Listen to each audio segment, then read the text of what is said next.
Je peux pas dire s'il y a une évolution, s'il y en a plus ou s'il y en a moins, mais en tout cas il y a quand même une vie dans le Rhône et je trouve ça assez intéressant. C'est que les gens pensent que c'est un fleuve très pollué et tout ça, mais il y a quand même une vie dedans. Et puis nous, on fait du kayak dedans et on ressort pas avec plein de boutons et tout ça, donc on n'est pas défiguré parce qu'on fait du kayak. Voilà. C'est l'axe d'arrivée de grands migrateurs, de poissons migrateurs, donc notamment la lauce fin du Rhône, la lamproie marine, l'anguille. Ce sont les trois principaux. Il y a quelques années, il y avait encore des pêcheurs professionnels qui pêchaient notamment les aloses, les anguilles, le loup, la dorade.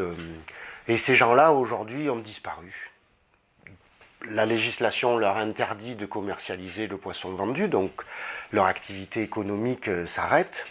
Le support de cette activité existe toujours, mais il est pollué. Donc on a comme ça à la fois des savoir-faire, des savoir-être, de gens du fleuve qui n'y sont plus. Et ça, c'est le gros changement.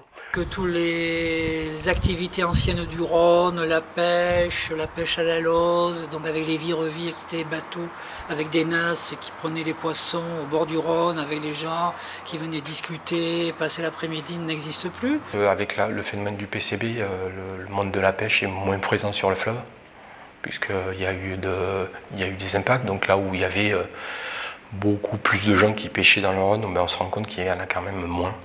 En contrepartie, on a plus de loisirs. Il me semble qu'on voit plus de pêcheurs amateurs qui traquent ce que moi j'appelle la tarasque de l'an 2000, qui est ce fameux silure. C'est un endroit où il y a une activité de pêche de loisirs qui est importante, notamment sur le carnassier, mais aussi sur les migrateurs, notamment la lauze, et puis aussi sur la carpe par exemple.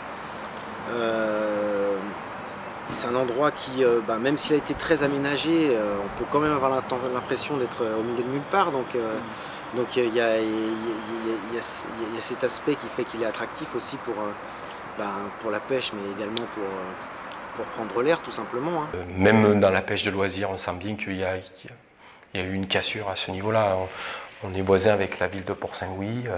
Il y avait eu des tests de faits de Port-Saint-Louisien pour voir si, entre guillemets, ils contenaient en eux-mêmes du PCB, c'était le cas, et ça avait été très impressionnant sur les gens, en se disant mais moi j'ai que continuer à faire ce qu'on faisait, qu'on a pratiqué ici, c'est-à-dire manger le poisson au bord d'un fleuve.